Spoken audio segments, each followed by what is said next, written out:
Namaste Saraswati Devi Guravani Pracharine Yese Saraswati Astrachari Shakaya Vanshikavadara Vishya Vipasindhaya Vacha Thank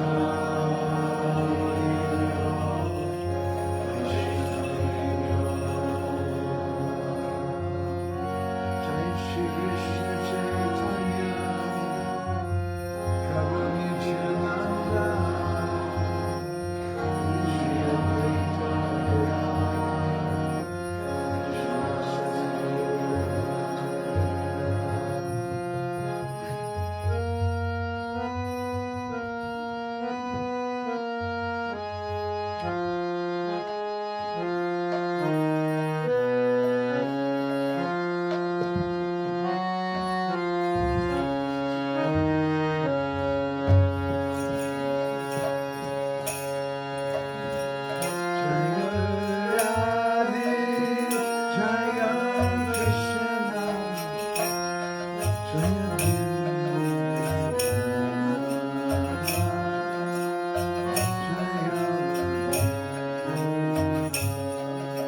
Jaya Jaya Krishna Saka Bhaktu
Krishna,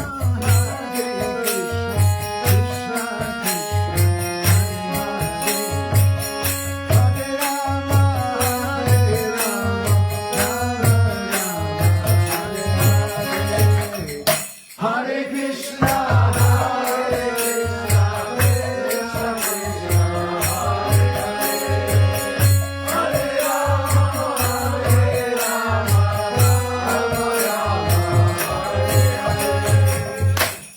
Krishna,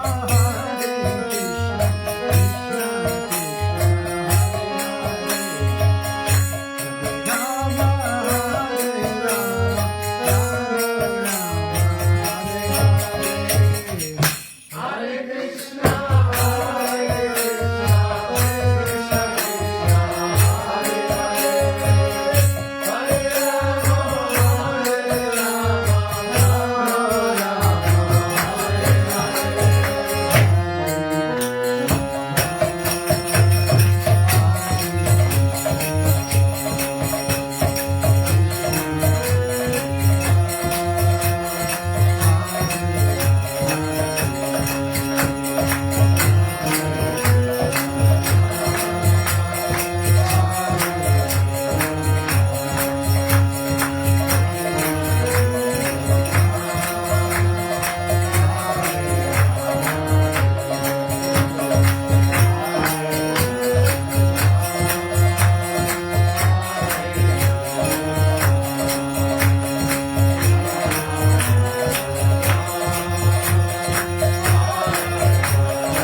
Prabhuji, why don't you come this close, all the way.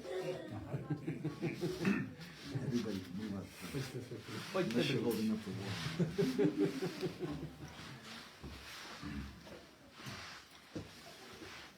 Gauragraganya gana gotra goloruharam Gauranga guritama gopyura kopa vriksham Gopala gada ratidam Yati Singha Gora Govinda Deshi Kavaram Satatam Namami Uttama Adama Kichuna Bachila Jachiya Dileka Kola Kahe Premananda Hemona Gauranga Hridoya Dariya Bola Gauranga Kaha Gauranga Laha Gaurangera Namore Bolo Bhaja Gauranga Kaha Gauranga Laha Gaurangera Namore Chijana Gauranga Bhaje Se Hoy Amar Pranare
Chaitanya Chandraya Namo Namaste Chaitanya Chandraya Namo Namaste Chaitanya Chandraya Namo Namaste Madgavirapi Gopala Srikuryat Kripaya Judi Tadaiva Sambhaya Pigva Rishi Yustat Priya Jana Shri Krishna Krishna Chaitanya Sasanatana Rupaka Gopala Raghunathabda Brajabala Bapahima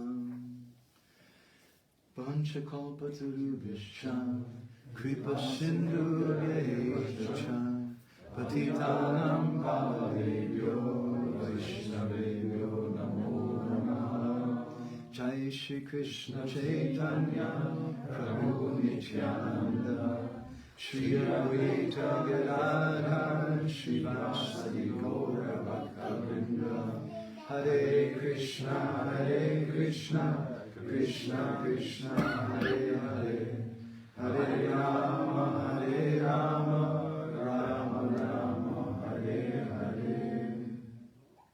So I want to thank everybody very much for coming today. You've been so kind to me. Chci vám všem velice poděkovat, že jste dneska večer přišli. Especially Ratnamala Mataji and Lila Purushottam Prabhu.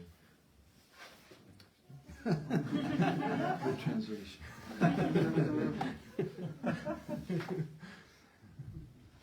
So, our purpose here for the next few days, at least my personal purpose, is we'd like to help to create or strengthen the Vaishnava Sangha. Takže naším záměrem dneska, a zejména mým záměrem, je, aby se nám tady podařilo spevnit, utužit Vaishnava Sanghu. Rupa Goswami speaks about the importance of this in his Upadeshamrita. Rupa Goswami o důležitosti toho mluví v Upadešamritě. And he says here that Guyam Akyati Pritchati. We should share something which is confidential. Říká Guhyam Akyati Pritchati, měli bychom mluvit něco, co je důvěrné. If we just go and speak the same old thing that people have heard so many times, and you don't really feel like it's a friend. Když jenom budeme pořád jenom opakovat ty staré věci, které pořád slyšíme dokola, tak se nebudeme úplně považovat jako za přátelé. And especially if you just repeat what the government says or the official party line kind of A thing. speciálně, když budete jenom opakovat, co ta vláda říká, nebo ta vládnoucí politická strana. You feel that's okay, but that's for the masses of people. That's not for me as a person. Tak si řeknete, jo, to je v pohodě, ale není to nic pro mě, není to nic osobního. We don't speak like that with friends. My chceme si povídat jako přátelé. So I'd like to speak something to you today which is a little, maybe a little controversial. Takže o čem já chci dneska mluvit je něco, co by možná mohlo být trošku It kontroverzní. might even make you a little uncomfortable sometimes. Možná se nebudete úplně cítit komfortně. I really hope so. Doufám v to. Because that's what friends are for, right? Protože kvůli tomu jsou přátelé. Friends make you uncomfortable and they speak things which are really just simple, honest truth. Protože přátelé jsou ochotní vám říct velice napřímo, jednoduše pravdu. Gosh, maybe 20 years or so ago, I don't remember what year it was, we produced an edition of our Krishna Katamrita magazine. Asi přibližně před 20 lety nebo něco takového jsme vydali ten díl Katamrity, Which we titled Putana, který jsme nazvali Putana. False Gurus, Institutions and Holy Name. Falešní guruové, instituce a svaté jméno. And later on, I heard from a devotee who just come from New Zealand, Mukunda Maharaj, had read it, and he really liked it. And he asked, who did this? A pak jsem slyšel od jednoho oddaného, co přijel z Nového Zélandu, že to četl Mukunda Maharaj a divil se, jako, kdo to napsal, kde se vzaly ty informace. That was very encouraging me to hear from such a senior in discipleship. A pro mě to bylo velkou podporou slyšet takovouhle věc od tak jako staršího Vaishnavy. Because we wanted to speak about a subject which is little disturbing, Protože chceme mluvit o tématu, který může být trošku rozrušující, but is a very important subject for everybody to contemplate. ale je to velice důležitým námětem pro každého, aby o něm meditoval, aby o něm přemýšlel. Let me just ask all of you an honest question. Já se vás zeptám teďka upřímně otázku. How many of you here, before you became a devotee, really liked organized religion? Kolik z vás předtím, než jste se stali oddanými, opravdu mělo rádo organizovaný náboženství? Raise your hand. Zvedněte ruku, kdo patří do té kategorie. Now, my next question. Dobrá, moje další otázka. How many of you joined ISKCON because, damn, you just really liked the organization, the way they did management, it was so exciting the way they did management, you just wanted to join and dedicate your life. A kdo z vás se připojil k hnutí, protože se vám tak strašně líbil ten management a jak to dobře dělá a tohodle musím být součástí. Don't show his face in the camera. So, Srila Bhaktisiddhanta Saraswati Thakur, maybe you're aware, how many of you have seen an article by him called Putana? By Srila Bhaktisiddhanta? Kdo z vás viděl ten článek od Bhaktisiddhanty Saraswatiho, který se jmenuje Putana? A couple. So, what I want to do today, I'd like to speak this Leela from a few different Puranas and a few different places, beginning with Prabhupada's Krishna book. A já chci dneska mluvit o téhle zábavě z různých Purán a z různých jako šáster, počínaje Prabhupádovo Krishna knihu. And then we want to visit what Srila Bhaktisiddhanta had to say about this. A pak chceme i zjistit, co k tomu má Bhaktisiddhanta Saraswati co říct. And it's a little, sometimes it gives some people stomachache. Občas z toho někdo dostane bolení břicha. I'll read you from my editorial that we wrote for this issue. Já vám přečtu z mýho úvodu k tomuhle We mentioned that vydání. we've been contemplating making an issue out of this subject for a long time. A my jsme kontemplovali nad vydáním tohohle z toho čísla velice dlouho. And in 1994, we came across this article by Srila Bhaktisiddhanta called Putana. A v roce 94 se nám dostal do ruky ten článek od Bhaktisiddhanta Saraswatyho, And který in se that nazývá article, he Putana. compares Putana to the false or cheating guru. A on v tom článku přirovnává Putanu k podvodným gurům. And Kamsa, he compares to the head, the materialistic head of a religious organization. A Kamsu přirovnává k tomu jako vůdci, materiálnímu vůdci náboženské organizace. We found his comments to be very, very astonishing, very, very powerful. Takže jsme hledali ty jeho komentáře velice mocné. And we wanted to devote our whole issue of the magazine to that subject. A chtěli jsme celý ten díl toho časopisu věnovat tomu tématu. But there was a problem. Ale byl tu problém. Because the subject matter, a blood-sucking witch whose purpose in life is to kill innocent children. Protože tématem toho dílu měla být hrozná čarodejnice, která má jako největší chuť v zabíjení nevinných dětí a sání jejich krve. It's not very cheerful. Tak to není moc radostné. And Vishwanath Chakravarti Thakur, he gives an instruction in the Bhagavatam. He says, Mother Yena Samarpaya, in his commentary in the Bhagavatam, he says that we should always finish the subject with something sweet and positive. A Vishwanath Chakravarti Thakur ve svém komentáři k Bhagavatamu tak dá tohle prohlášení Madhurya na Samarpayat, že vždycky se má skončit s něčím sladkým.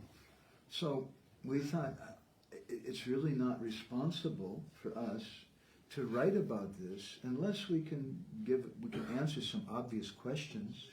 A my jsme si říkali, nebylo by to od nás zodpovědný, kdybychom to napsali a nebyli jsme schopni zodpovědět nějaké otázky. If there are always inherent problems in institutions, then why did Srila Bhaktisiddhanta start one? A pokud jsou skutečně nevyhnutelné ty problémy jako pro tu instituci, tak proč vůbec Bhaktisiddhanta nějakou instituci zakládal? And why did Srila Prabhupada create one? A proč Srila Prabhupada zakládal instituci? So, in this magazine and this discussion, we want to try to provide a sweet answer to that question. Takže my jsme se snažili, aby tohle vydání bylo sladkou odpovědí na tuto otázku. Reading from my article, my editorial here. Takže já vám přečtu trochu z toho mýho předmluvy. But to do so, we must first peer into a dark and terrible place. Ale abychom to mohli udělat, tak se nejdřív musíme podívat na temné místo. The realm of tragically misplaced faith. Oblast tragicky špatně umístěné víry. A cruel fiend poses as a devoted nurse and is thus granted entrance to the room of a helpless newborn babe. This is gonna be A cruel demoness ta krutá démonice dresses up like a devoted nurse se převlékla jako oddaná chůva and she's then granted entrance to the room of this helpless newborn baby. a dostala vstup do místnosti, kde bylo nevinné, nově narozené dítě. Once inside, she manifests her real intention A jakmile se dostala dovnitř, tak projevila svůj skutečný záměr. to mercilessly kill the child by offering him her poison-coated breast. Nemilostně zabít to dítě tím, že mu nabídla svou bradavku potřenou. This is the false guru, Putana. To je falešný guru, Putana. So, as we mentioned in the editorial, in exploring the subject, we felt a responsibility A jak jsme tak tam zmínili, tak při vysvětlování toho tématu my jsme měli zodpovědnost to examine the inherent problems in religious institutions very frankly and philosophically. Prezentovat ty problémy jako ohledně té instituce a tak. What was the last in a very frank and philosophical way. Velice přímým a filozofickým způsobem. Without institutional gloss. Bez what would you say? Yeah? Jako bez té zavázanosti instituce. Or sectarian bias. Nebo sektářských pohnutek. And we wanted to do it through the light of Shastra and the writings of our previous acharyas. A chtěli jsme to provést skrze světlo šástry a písemnosti našich předešlých áčárů. And our hope in doing that is ultimately to purify our own heart. A tou konečnou motivací, tou nejvyšší motivací pro nás bylo očistit zejména svoje srdce. Because Putana represents one of the obstacles for us to create a Vrindavan village. Protože Putana zejména reprezentuje pro nás naší vnitřní překážku, abychom mohli dosáhnout vrindávanské vesnice. Vrindavan village means a village of love. Vrindávanská vesnice znamená vesnice lásky. A village with no envy. Vesnice bez závisti. And that's the purpose of our movement. A to je významem našeho hnutí. The purpose of our movement is not that we want to open up huge football stadiums all over the world and get 1 million people in each stadium to chant Hare Krishna at the same time. Významem našeho hnutí není otevřít v každém městě obrovský fotbalový stadion a dostat tam 1 milion lidí, aby zpívali. That's okay. We're not against that. To je dobrý, nejsme proti tomu. But they don't have football stadiums in Vrindavan. Ale ve Vrindávanu nejsou fotbalový stadiony. We want to have community where we can have deep, meaningful exchanges with our friends in our community. My chceme mít komunitu, kde můžeme mít hluboké výměny. So, please come with me for a little while to Vrindavan. Tak se mnou, prosím, pojďte na chvíli do Vrindávanu. And we'd like to discuss this pastime. I don't know how far we're going to be able to go today. How many devotees are thinking to come again tomorrow? Kolik z vás přemýšlí, že přijde zítra ještě? Okay, well that's really good then. So I can be relaxed. I don't have to try to run through everything. Takže nemusím hrozně jako spěchat. So we'll see how it goes. Maybe we'll develop this into 3 days discussion, even 4 if they come on Monday also. Možná se to vyvine v celou 4denní diskuzi. So I want to begin by reading excerpts from Srila Prabhupada's Krishna book. It's a bit of a long read and I don't like to just read to everybody. Takže já bych chtěl přečíst nějaký pasáže z Srila Prabhupádovy Kršna knížky. Nechci to celý strávit jenom čtením. But at the same time we want to base everything on Srila Prabhupada. Ale zároveň my taky chceme všechno mít založený na Srila Prabhupáda. But I'm purposely just going to read little excerpts. And if someone wants to go deeper into this, I recommend you go to Krishna book and read that section. Takže pokud my budeme číst jenom pasáže z toho a pokud někdo chce jít opravdu hluboko, tak mu doporučuji, aby si přečetl tu kapitolu. Nanda Maharaj once visited his dear friend and brother Vasudeva in Mathura. Nanda Maharaj jednou navštívil svého drahého přítele a bratra Vasudevu v Mathuře. As he was returning, he considered Vasudev's warning that there might be some disturbance in Gokul. A když se vracel, tak zvažoval, co asi znamenalo to varování Vasudevy, že v Gokule může být nějaký rozruch. The advice was certainly friendly, so Nanda thought there is some truth in it. Ta rada byla jistě přátelská, takže Nanda přemýšlel, že na tom musí něco být pravdy. Isn't it nice the kind of point Prabhupada is making, that if someone gives us advice, should I listen to it or not? Je krásný vidět, jak Prabhupád dá do úvahy jako tohle, že když nám někdo dává radu, tak můžu uvažovat na tom, jestli je jako opravdová. But Nanda Maharaj thought it was friendly advice, so there must be some truth. Ale Nanda Maharaj takhle uvažoval. To byla přátelská rada, takže proto musí být na ní něco pravdy. It must be valuable. Musí mít nějakou We hodnotu. always get it. Every one of us gets advice all the time from so many different people, and we don't accept a lot of it. Sometimes people get annoyed. Why don't you listen to me? A každý z nás dostáváme spoustu rad a spoustu z nich nebereme vážně. A potom jsou i ty, co nám radí, tak z toho můžou být rozrušení, proč mě neposloucháš. Ale pokud necítíme, že je přátelská ta rada, tak to prostě nefunguje. So Nanda Maharaj became concerned. A Nanda Maharaj měl tuhle tu obavu. Out of fear, he began to take shelter, the supreme personality of Godhead. A ze strachu přijal útočiště u nejvyšší osobnosti božství. It's quite natural for a devotee in danger to think of Krishna. Je velice přirozené pro oddaného, že v nebezpečí začne myslet na Because the Krishnu. devotee has no other shelter. Protože oddaný nemá jiné útočiště. When a child is in danger, he takes shelter of his mother or father. Když je dítě v nebezpečí, tak přijímá útočiště u své matky a u svého otce. Similarly, although a devotee is always under the shelter of the supreme personality of Godhead, when he sees some specific danger, he quickly remembers the Lord. Podobně, když se oddaný octne v jakémkoliv nebezpečí, tak okamžitě začne vzpomínat na nejvyššího pána. After consulting with his demoniac ministers, Kamsa instructed a witch named Putana. A po diskuzi se svými démonskými ministry, tak Kamsa poslal démonici Putanu. This witch knew the black art of killing small children. Tato čarodejnice znala černé umění zabíjení malých dětí. By ghastly sinful methods. Hroznými hříšnými metodami. She was killing all kinds of children in the cities, villages and pasturing grounds. Zabíjela všechny děti, ať už ve městech, ve vesnicích nebo na pastvinách.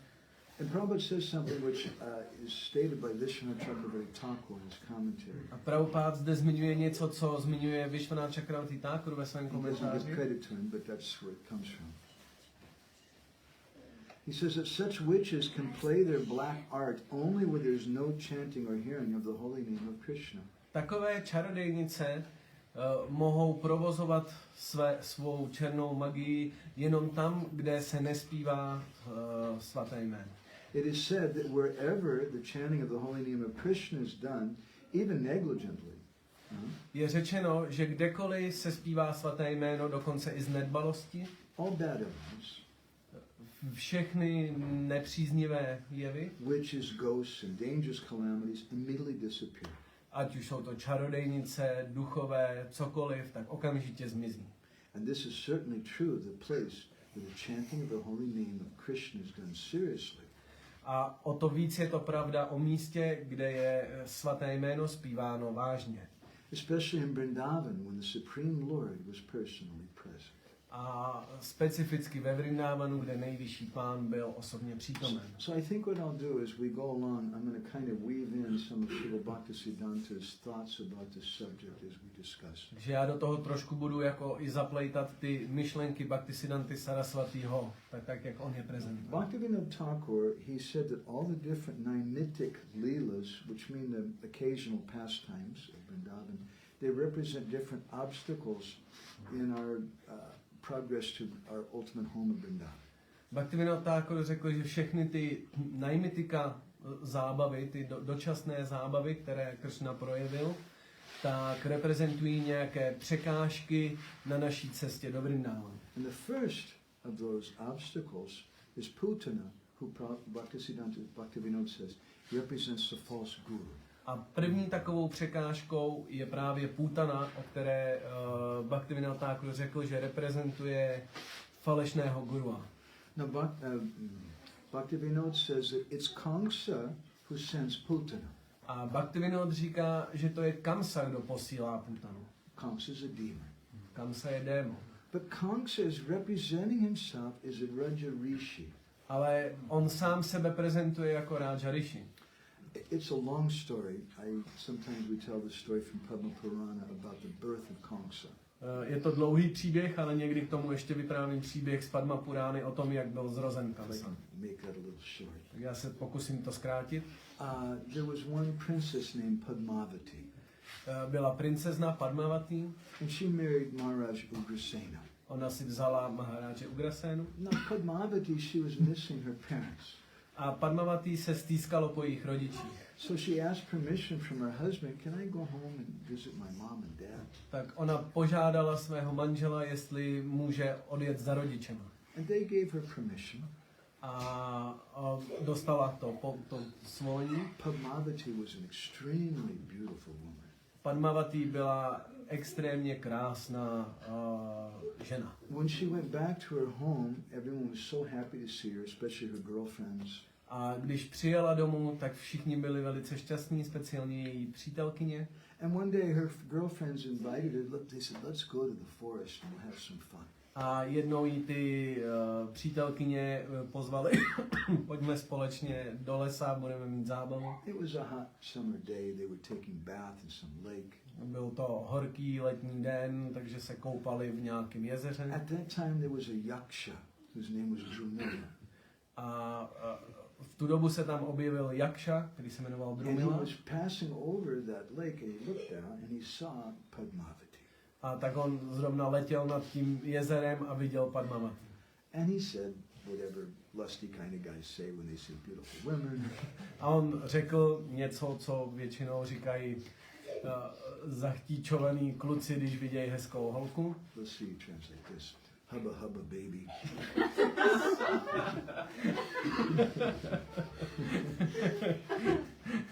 Vy jste tomu rozuměli.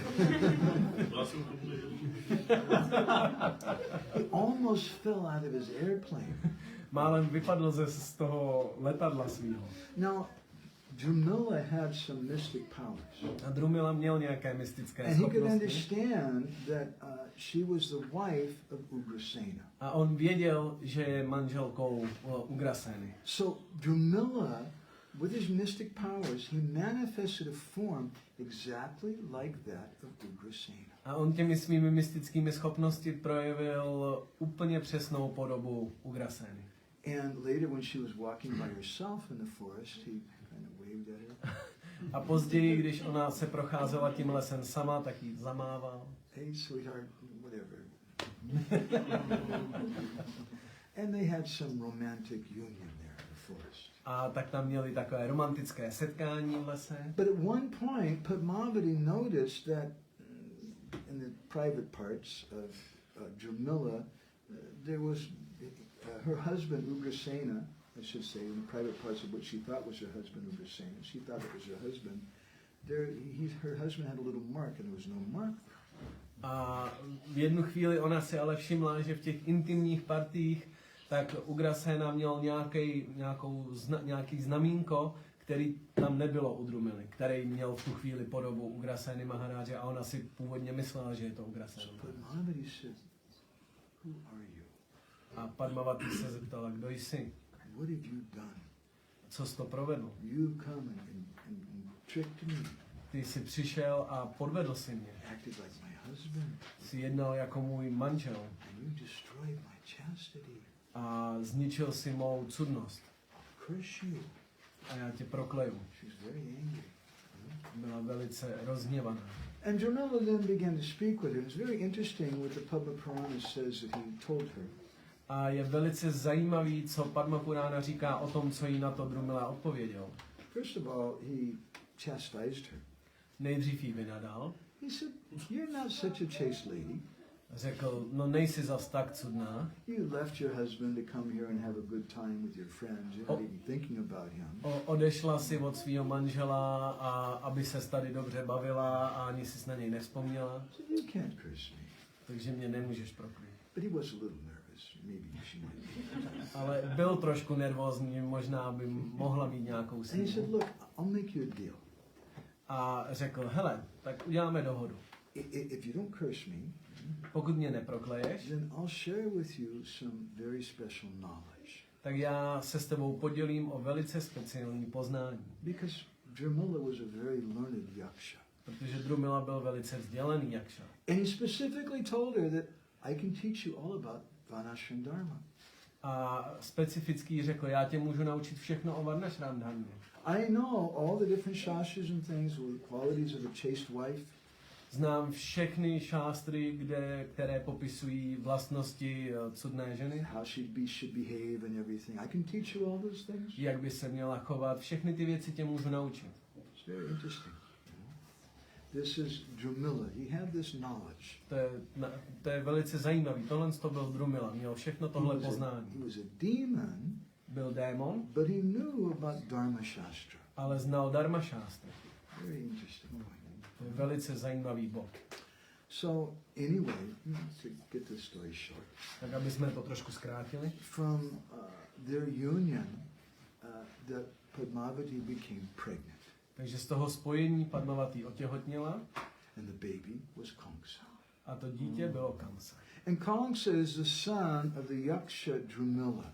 Takže Kamsa je synem toho Jakši Drumily. He was very expert in Varnashram. Který byl velkým expertem v Dharma Shastře. But he's a demon. Ale byl to démon. And similarly, Kamsa, it's a long story about his birth and things, I won't go there. Je to dlouhý příběh, co se týká jeho zrození a tak, Kamsova. But Kamsa seemed like a religious person. Ale Kamsa se jevil jako zbožná osoba. In the sense that he was telling people you should follow your duty, your dharma.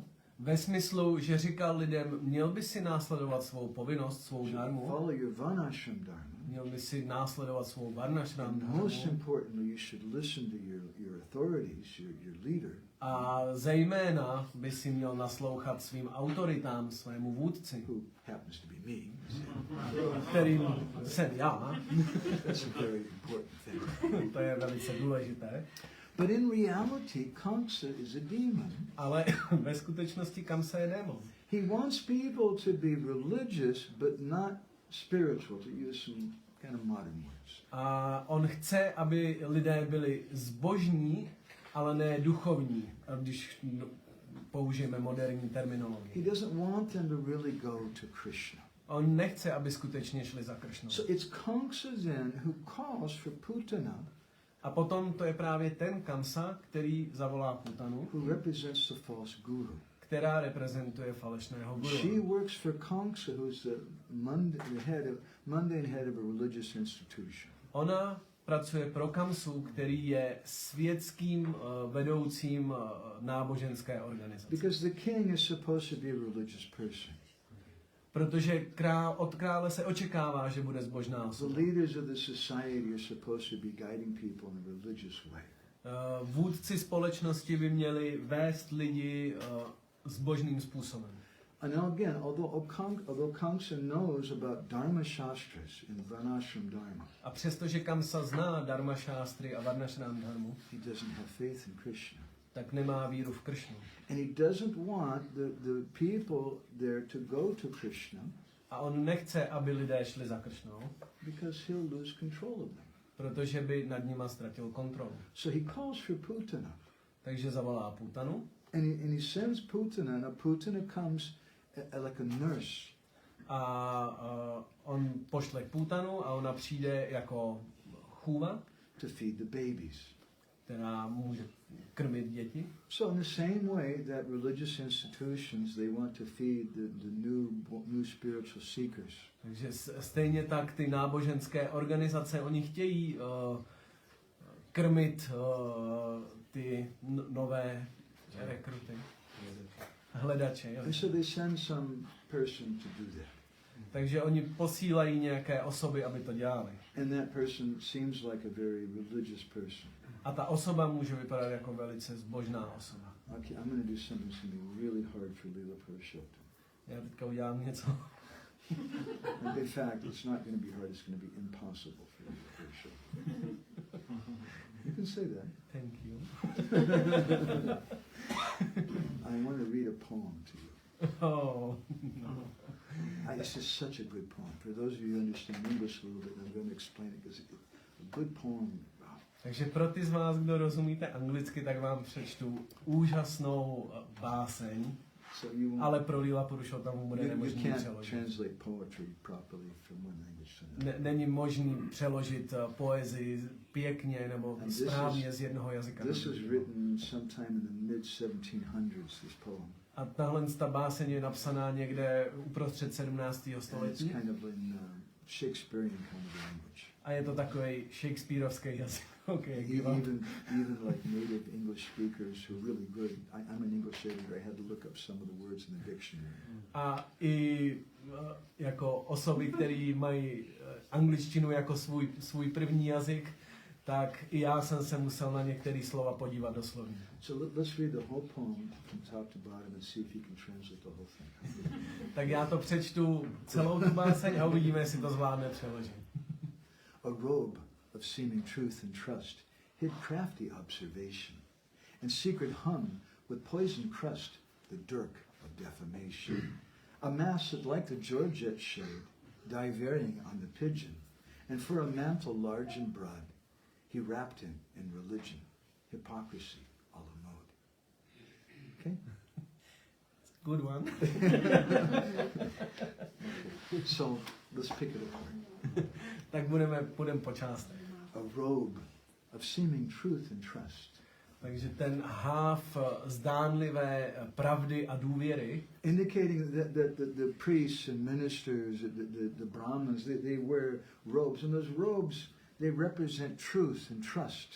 a znamená to, že když se někdo nějak obleče podle svý pozice, jako ministr, jako někdo, kdo má nějakou pozici, tak to oblečení vzbuzuje tu důvěru. But underneath that robe hid crafty observation. Understand crafty? No. A person who's kind of paranoid and is examining everyone. Ale pod tím hávem skrývá podezřívavý pohledy. And he's looking, he's checking everybody out. He's hiding that thing. A každý ho jenom sleduje a podezřívá. And a secret hung with poisoned crust. He has this secret which has poison on it. A má tajemství, na kterém je jed. The dirk of defamation. Dirk is an old English word for a knife. A dirk je starý anglický slovo pro nůž, takže That's although he seems like a person of trust and truth. Takže přestože vypadá jako důvěryhodná osoba, He's carefully watching everybody. tak každý ho velice pozorně sleduje And he's got this weapon that he uses. a má svoji zbraň, kterou používá. And he's wearing a mask. A nosí masku. A mask that, like the Georgette showed. You know what a Georgette is? Yeah. You do. Remember? We were talking about the other day. Yeah. A mask that, like the Georgette. What is a Georgette? Takže co to je ten Georgette? Georgette is a very old Shakespearean word. Je to velice starý shakespearovský slovo. You may have seen those guys, they had this ornamental thing around their neck. That's called a Georgette. Takový ty límce, co se nosily v té době, ty ozdobné límce. But the word Georgette actually has two different meanings. Ale ve skutečnosti to slovo má dva různý významy. Birds also have a Georgette. The male birds, they have this colorful neck. Ptáci, oni taky mají tohle, čemu se říká Georgette, ty barevný jako peří na krku. And when they want to find a female bird, they don't go and say hubba hubba baby. They show A off. když si chtějí najít samičku, tak neříkají tohle, ale ukazujou ten barevný krk. That's their mating program. Show off. To je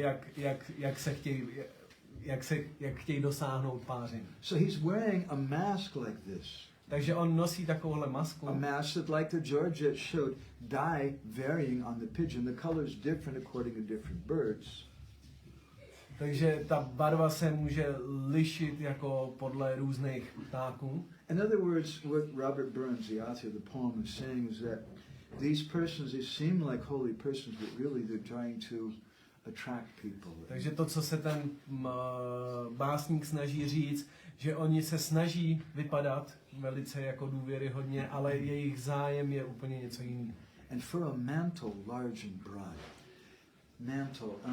When you have a fireplace, especially you have a fireplace, a big fireplace in a room, then you have, sometimes it looks almost like your shelf thing. You know that thing that holds the fireplace?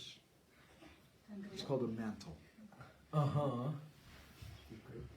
No, jakože když máš krb jako velký, tak to, co ho A já si vůbec nevybavuju, že bych někdy něco takového viděl. Jako něco, co drží tu strukturu toho krbu. So mantle also means something which you show. It has the fire inside of it. The fire is the essence, but it's kind of a big show. And the mantle is a broader thing. The fire is the essence, but the mantle is a broader thing. Takže to je právě ten krb, jako to ozdobný jako okolo toho krbu, že sice jde o ten oheň, ale chceš to mít prostě hezký, jako aby to vypadalo pěkně, abys měl co ukázat. So the word mantle also refers to something which is kind of encompasses a lot of things. Which encompasses or contains or shows a lot of things.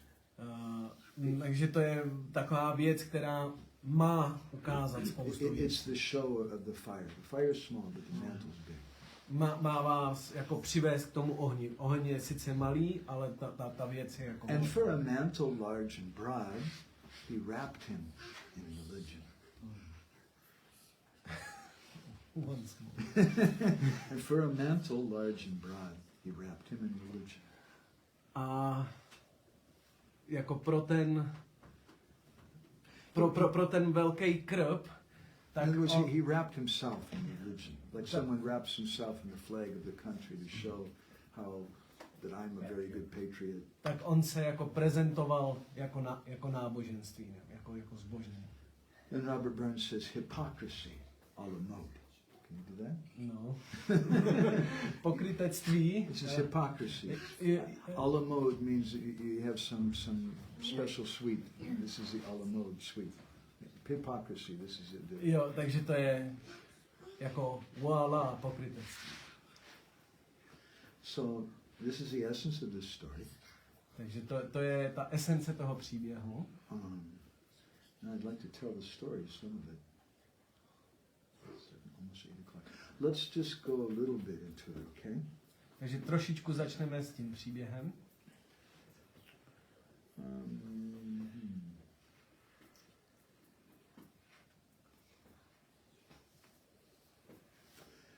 Jiva Goswami, in his Vaishnava Toshani, when he comments about Putana, Jiva Goswami ve svém komentáři Vaishnava Toshani, když komentuje Putanu, he says that Putana would completely destroy or instantly kill the children by giving them the poisoned breast.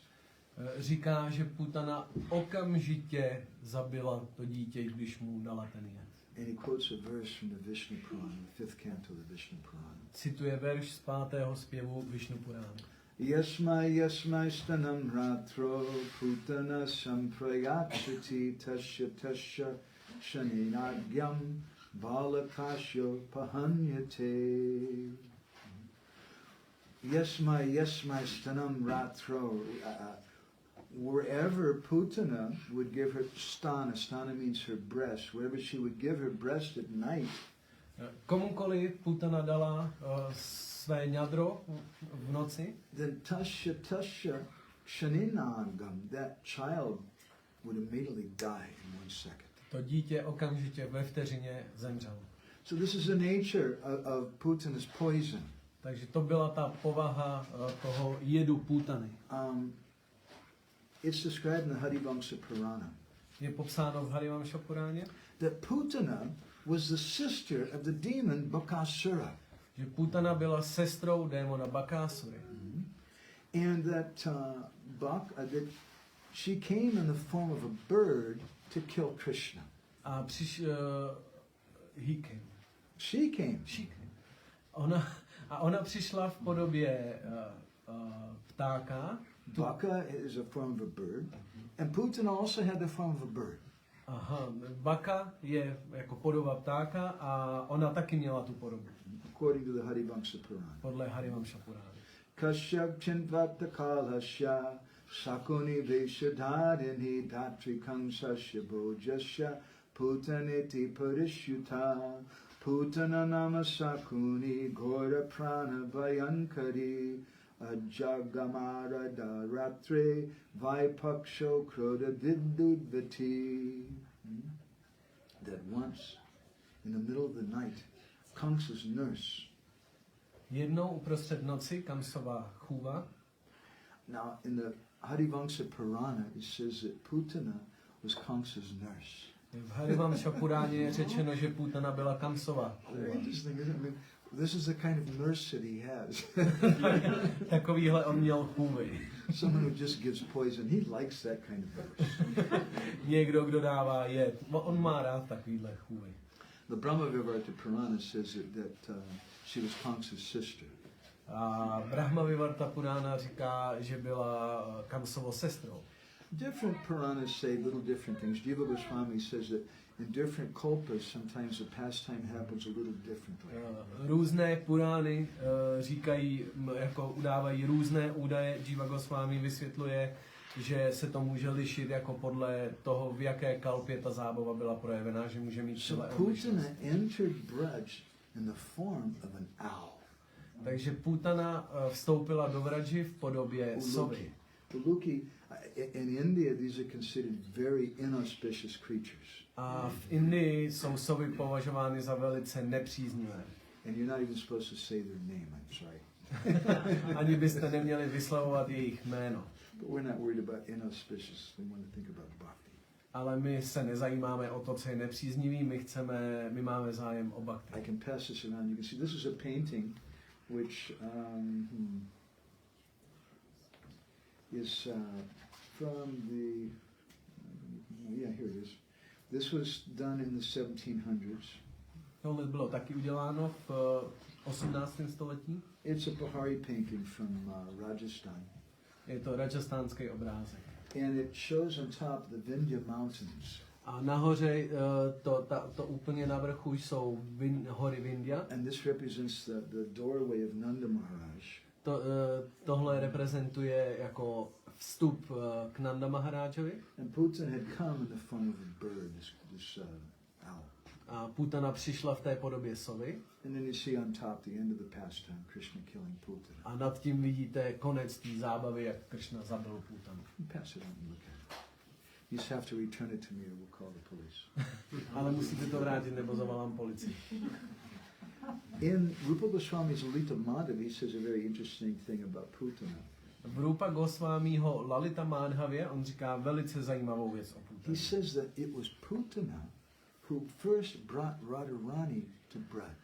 A říká, že to byla Putana, kdo jako první přinesla Radharani do Vraji. In the first act of Lalita Madhav, when he's setting the foundation to everything, Rupa Goswami says this. V tom prvním dějství Lalita Madhavy, tak tam se říká tahle strana. I'm not sure where Rupa Goswami got this from, but it's a common theme, like we see in this painting, the Vindhya Mountains on the top, that Putan had come from the Vindhya Mountains. Nevím, kde přesně Rupa Goswami, jako co bylo zdrojem toho, ale je to takový obecný jako pochopení, že Putana přišla z těch Rupa hor Goswami, Vindhya. he describes in Lalita Madhav that the king of the Vindhya Mountains had performed some austerities because he wanted to have two daughters who could marry Krishna. A v Lalita Madhavě Rupa Goswami říká, že král těch hor Vindhya vykonával odříkání, protože chtěl mít dvě dcery, které chtěl provdat za Kršnu. And you'll get a headache hearing all this, but this is what Rupa Goswami says, and you should hear it. Bude nás z toho bolet hlava, ale je to něco, co říká Rupa Goswami, takže bychom to měli slyšet. So to satisfy his desire, Lord Brahma asked Yogamaya Devi to do him a favor. Takže aby uspokojil svou touhu, pán Brahma požádal Yogamáju o požehnání.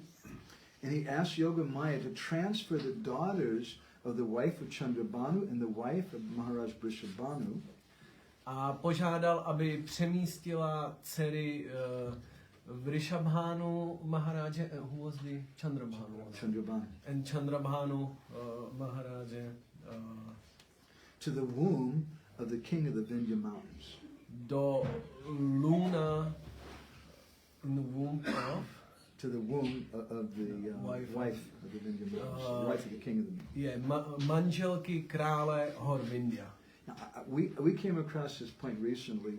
See, we have a research institute in Jagannath Puri. I'm the director of, just as a little note. Malá poznámka, já jsem vedoucím výzkumného institutu v Orise. It's the Jagannath Puri branch of the Bhaktivedanta Research Association, which is in Kolkata, Bhaktivedanta Research Center in Kolkata. A je to jakoby odnož toho Bhaktivedanta výzkumného centra, které sídlí v Kalkatě. Srila Prabhupada wanted devotees to do research on old literatures and preserve and translate and publish them. Srila Prabhupada chtěl, aby oddaní zkoumali stará písma a překládali je. So our project is called GORA, G-O-R-A. Náš projekt se nazývá GORA. And GORA stands for the Odia Research Association. A co to znamená, ta zkratka je Gaudiya Odia výzkumná asociace. So one of the projects we're working on is some manuscripts that the State Museum of Orissa found that were written originally by Ramananda Roy. A jedna z věcí, na které pracujeme, je písmo, které se nacházelo v where was it found? It's collected by some published manuscripts by the State Museum of Orissa. Státní muzeum Orisy jako schraňovalo, sbíralo tyhle ty písemnosti, které jsou připsané jako autorovi Ramananda Raye. Ramananda Roy is one of the most important associates of Chaitanya Mahaprabhu. Ramananda Raye je jeden z nejdůležitějších společníků Chaitanya Mahaprabhu. So we were very excited. We wanted to get this collection. Takže my jsme byli velice nadšení z toho, chtěli jsme získat tu sbírku. And in one of our recent email magazines we print about Radhastami. V našem nedávném čísle o Radhaštami Bindu Katamrity, toho e-mailového magazínu, We printed a translation of the first 3 songs of Ramananda about the birth of Radharani. tak jsme vytiskli překlad 3 písní z téhle sbírky od Ramanandy Ráje o narození Šrimati Radharani. So he says something in there which is a little strange. He doesn't explain it. A tam je řečeno něco, co je velice zajímavé, ale není to vysvětlené. He says that Radharani was in the womb of Kirtida, Je řečeno, že Radharani byla v lůně Kirtidy and then Radharani was taken out of the womb. a byla vzata z toho lůna. Rupa Goswami explains it in Lalita Madhava. A Rupa Goswami to vysvětluje v Lalita Madhava. That Lord Brahma, he requested Yoga Maya to transfer Radharani and the other daughter in the womb of Chandrabhanu to the womb of the wife of the king of the Vindhyas. A on to vysvětluje tímhle způsobem, že pán Brahma požádal Yogamáju, aby přemístila z lůna manželky Chandrabhánua a Kirtidy, maminky Radharani, aby je přemístila do lůna manželky krále hor Vindhya. It's really not easy to translate. So those 2 girls, and they became like sisters. Takže tyto 2 dívky potom byly jako sestry And daughters of the wife of the Vindhya Mountains. a byly dcerami krále hor Vindhya. The names of those 2 girls A jména těch 2 dívek were Radharani and Chandravali. byly Radharani a Chandravali. Chandravali is Radharani's cousin sister. Chandravali je Radharánina sestřenice. So Kamsa told Putana that she should only kill the small boys. A Kamsa řekl Putaně, že má zabíjet jenom malé chlapce. And the young girls you should bring to me. A mladé dívky přiveď mě. Because Kamsa heard there was this beautiful girl born named Radharani. He wanted her. Protože Kamsa slyšel o tom, že byla narozena ta překrásná dívka, která se jmenovala Radharani. So when Putana was coming through the Vindhya Mountains and she saw these 2 beautiful girls, Takže když Putana přelétala přes tyhle hory Vindhya, tak viděla tyhle 2 překrásné dívky Putana kidnapped them. a Putana je unesla. And she was taking them on her way to Braj. A nesla je na své cestě do Vraži. But while she was flying away, this Brahmin priest of Mount Vindhya, he started chanting a demon-killing mantra. Ale když ona je takhle jako odnášela, tak ten kněz těch hor v India začal recitovat mantry na zabití démona. And when Putana heard that, she became frightened. A když je Putana uslyšela, tak byla velice vyděšená. And she dropped the first child, Chandravali, into the river. A tak upustila to první dítě Chandravali do řeky. And she dropped Radharani also in the Jamuna. A Radharani upustila do Jamuny. And Radharani became known as the daughter of Kirtidan Salon. A Radharani potom se stala známou jako dcera Kirtidy. But that's how Radharani and Chandravali entered into Braj. Ale je to příběh o tom, jak Radharani a Chandravali vstoupili do Vrači. So I want to read some more to you tomorrow, I think, from the Brahmavivarta Purana about this pastime. Tak ještě vám chci víc přečíst o téhle zábavě z Brahmavivarta Purány zítra. And from the Bhagavatam and different commentaries. Z Bhagavatamu z různých komentářů. And also from a rare book which we've been translating called Govinda Mangal. A z vzácné knihy, kterou překládáme, která se jmenuje Govinda Mandala. I like literature. Já mám rád literaturu. And Srila Prabhupada very much wanted the devotees to, as we said, to find old rare literatures and preserve them, translate them. A Srila Prabhupada chtěl, aby oddaní hledali tyhle ty staré písemnosti a jako postarali se o ně a překládali. Govinda Mangal is a book by Dukhi Shamdas. Govinda Mangala je napsána Dukhi Shamadasou. And we'll tell you more about him tomorrow. He's a disciple of Shamananda Prabhu. Zítra vám o něm řeknu víc, je žákem Shamanandy Prabhu. Shamananda Prabhu is one of the principal students of Jiva Goswami. Shamananda Prabhu byl jedním z hlavních studentů Jivy Goswami. And he wrote a famous song. A napsal slavnou píseň. Krishna Kirtana Gana Nartana Paro. He wrote this song about the six Goswami, Shamananda Prabhu.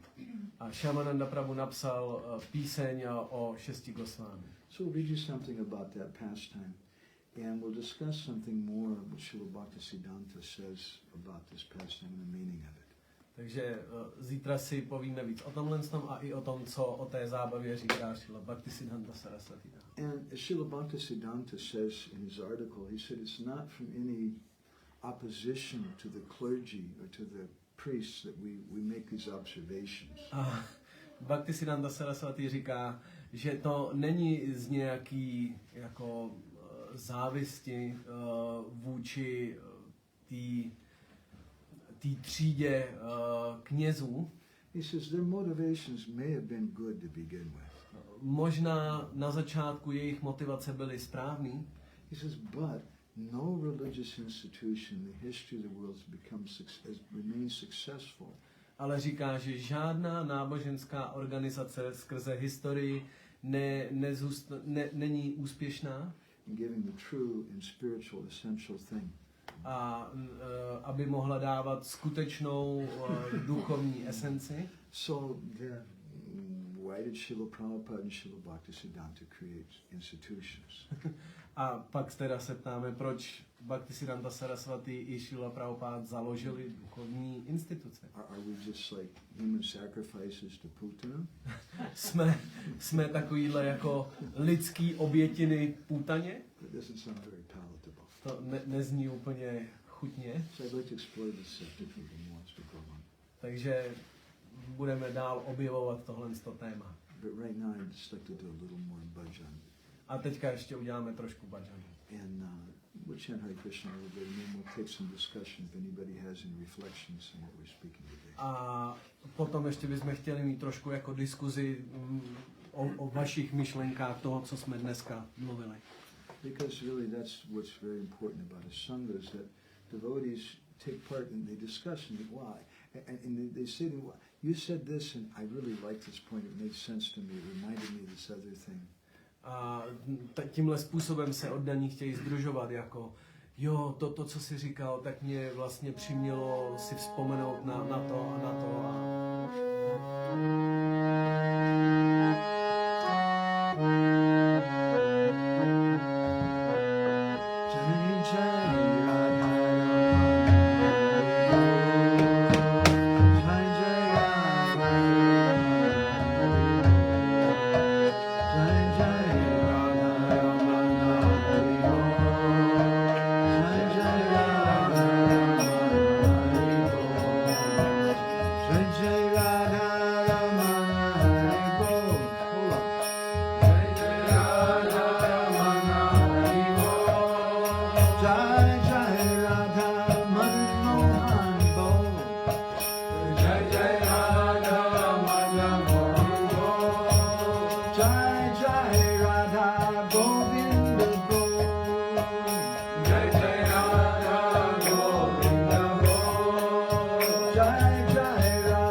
Amen.